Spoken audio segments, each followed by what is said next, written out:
Mae llawer o geirfa dwi'n hoffi. Dwi'n hoffi llosfynydd achos mae'n disgrifio beth mae llosfynydd yw anfawr iawn. Ond dwi'n hoffi pethau fel Willy Bowen, Pili Pala hefyd, a beth yw chwirili gwgan. Chwirili gwgan, ie. Am y nefgad dwi'n credu. Mae'n dysgais i yr air newydd y blwyddyn yma. Dwi'n hoffi y ffordd mae'r air yn swnio a dwi wedi cofio i ddweud y gair mewn y ffordd cywir.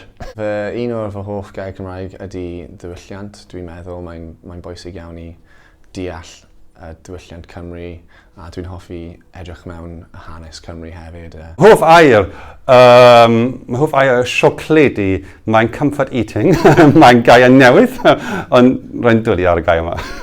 Dwi'n dwlu ar sglodion, dim surprise, a'r gamgymeriadau.